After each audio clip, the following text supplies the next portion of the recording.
Sabo banwa kuda joga chakwera joga kuri rongo kuna kuda joga chakwera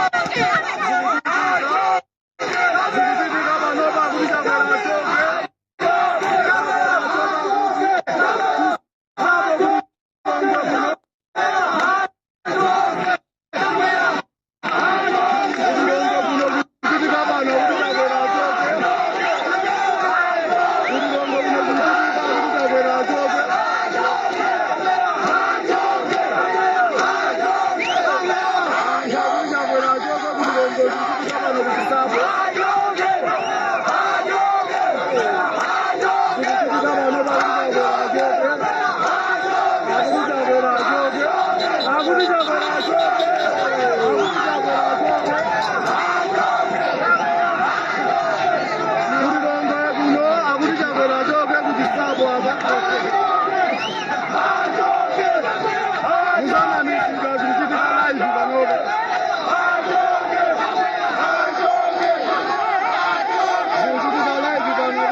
mwadzuka bwanji ya Malawi nonse konse kumene muli chigawo chino cha kumamawa. This is Comrade Mtanyiwa. Ndili ndi zambiri zimene ndi kupasireni mu tsiku la lero, koma ndangofuna kungotenga kozina mwa izo chifukwa anthu akuvuta. Comrade Mtanyiwa muli kuti? Kodi chachitika ndi chani? Kodi simunamve kuti uku kwachitika zakuti, uku kwachitika zakuti? Zandikakamiza kuti ndipange programu iyi, ngakhale ndilibe magesi koma zandikakamiza kuti ndipange programu iyi. Ndikanayeneka kupanga programu iyi dzulo madzulo koma zinalephereka chifukwa cha magesi. Komanso mama uno zandikakamiza kuti ndipangebe programu koma programu yanga inali yonoti ndibwere nayo masana, koma chifukwa ndikuona kuti kwachitika zinthu zambiri zimene tikachedwa nazo ndoti amalawiso saziziwa. This is Comrade Mtanyiwa on Limpopo FM. Ngani imene yavuta ku Malawi, ngani imene yavuta mu dziko lathu la Malawi, ndionena kuti a Lazarus Chakwera akuyenereka kuchoka. Amalawi sakuafuna. Tikunena apatu, timanena kunena kuti anaitanisa mafumu kuli Longwe. Mafumu amene aja anapita kukalandira ndalama. Ndipo chosangalatsa nchono kuti mafumu ambiri akunena kuti zonse zimene zimachitika kumene kundizambwerera.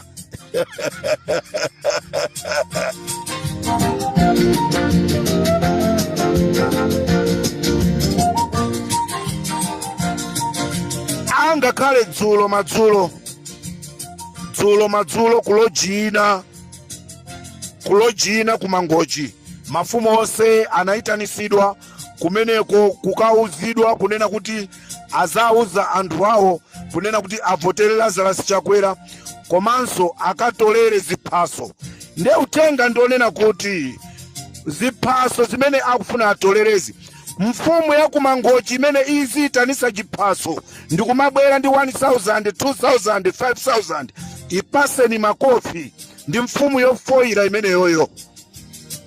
Mfumu ina iliyonse yobwera kuzatolera ziphaso zathu akufuna kuti tigulise ufulu wathu, apaseni makofi.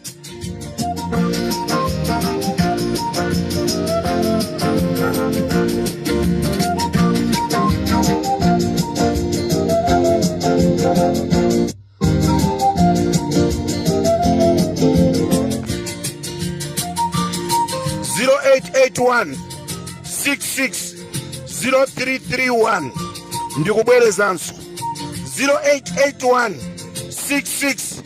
660331. namba imeneyi ndi wa polisi, namba imeneyi ndi wa polisi wapa Blantyre police station wa traffic amene dzina lake ndi Abati.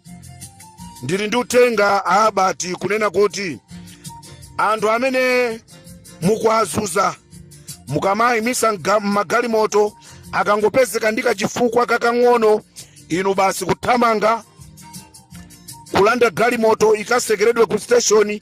Akunena kuti mmamwera mowa limodzi akukuziwani nde musamale kwambiri. utenga umene tapasidwa pa Limpopo FM. Comrade Ntanyiwa, mumuze wa polisi uyu, zina lake ndi Abati, nambala yake 0881 66 0331. Wagwirapo ntchito pa Chilimba Police Station, wagwirapo ntchito pa Kabulanso, pano anamusamusira ku Blantyre. Nde akutizuza tatopa nazo. Nde mumuze kunena kuti tikafika potopa timamwa naye mowa limodzi, nde tizaonanso metinga pangire.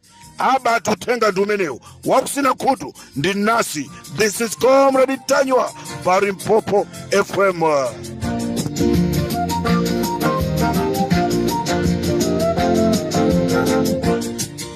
Kuchilimba headmaster wina waona soka.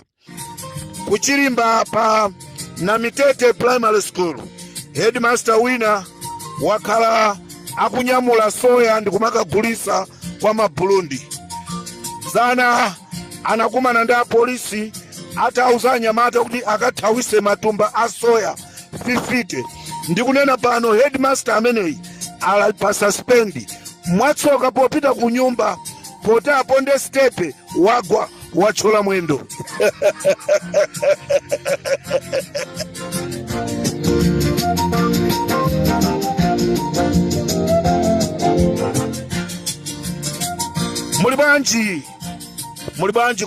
Mulibanji kumulanje. Aboma Mahefe Surveillance Assistant amene amathandiza anthu mmamizi akadwala pano akutha myezi 6 osalandira maalawansi awo, osalandiranso angakhale salary. Zimene zikuchitika kumulanje kulimbuli. Sono mukuti anthuwa azidya chani? Ndikuyankhula pano anthu ena athamangisidwa mu nyumba, katundu ali panja akusowa kolowera chifukwaso ainake a nyumbazo atopa ndi kulandira ma excuse. Inu aboma, inu amene mmakonza masalale kumulanje kuchipatala, umoyo wa anthu amenewa mukuganizira bwanji? Mahefe Surveillance akumulanje mwina nkutheka sikumulanje kokhakuso, kuliso madera ena amene kuli mavuto ochuluka ngati amenewa. Tiyathandiza bwanji?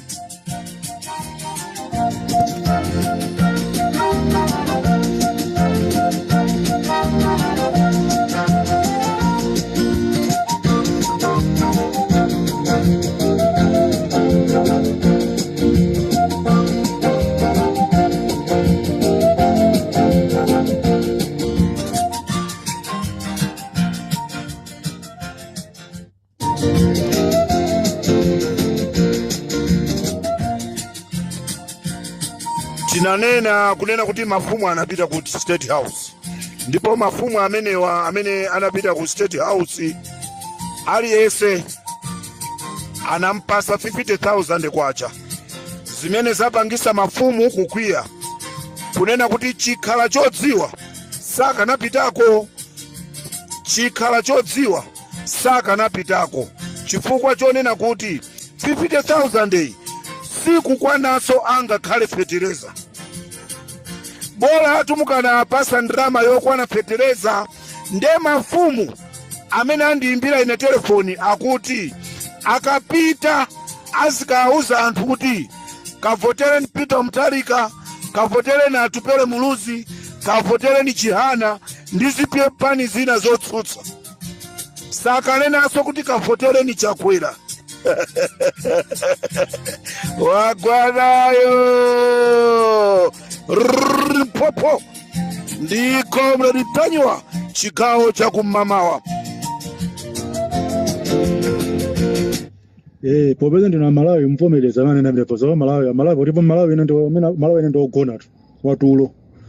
Iri munthu alamulira momwe chimene sasisira okanike usitsira mitengo chani mango kweza mitengo tama mango kweza tsikulose ndamo kugwa azina masuta akazala mboma azasitsa zinthu amalaga magenda yechitsiro wetu chakula tiwende kugala munthu wambiri umaona ngati umatenga ngati fembozi zoti sizindikira chimene tupange uzi ngina meza tikazala so mboma uli kumeso mboma momwe sikukanika yombuza munthu eti mesa ndiwo mene okweza zinthu mesa ndiwo mene okweza zinthu kufika mene papa mesa ndiwo mene okwezayo funa unamiza chani zaba zochitsiro iwe ungukhala basi ona anthu okuvotera mesa okuvotera zoto zine nasaba palibe siyonjone naso ulibe sofunde mene unena saba pai palibe semene funde sonena saba chitsiro cha munthu okukonda ine yesu ndozezenga ndodwala mmutu mwake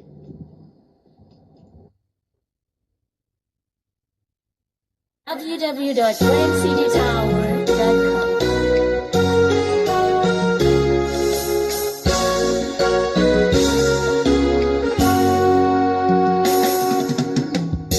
Ubungo banga buyine bugubandika kuiwala ini maesa ndikulota komayi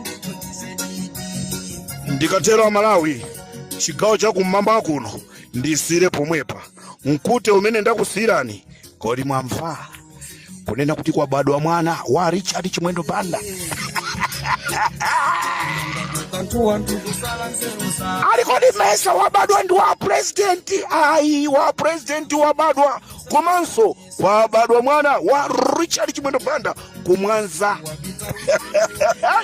This is Comrade Daniel on Limpopo FM. Tikatero tikumanenso nanga anthu aku Mozambiki akuti chani zachisankho chimene chinachitika mdziko mwawo zonse pa Limpopo ndi Comrade Daniel. Malawi kuti ndima wako ndandapita ndima woti freedom fighter man for this nation. Ndima was a man of peace and love for this nation. Ndima was a role model for the young generation. Ndima was a powerful reflector for the future nation. Kulira wafukola tundu wakukulu Wamasokuluza kwa Malawi kusaneneka. Chikuti tiri ndi zambiri zimene tikubwereserani chigawo chakumasana kuno wina athawa tikuti kwabadwa mwana kumwanza ndendendendendendendende Richard Chimwendo Banda.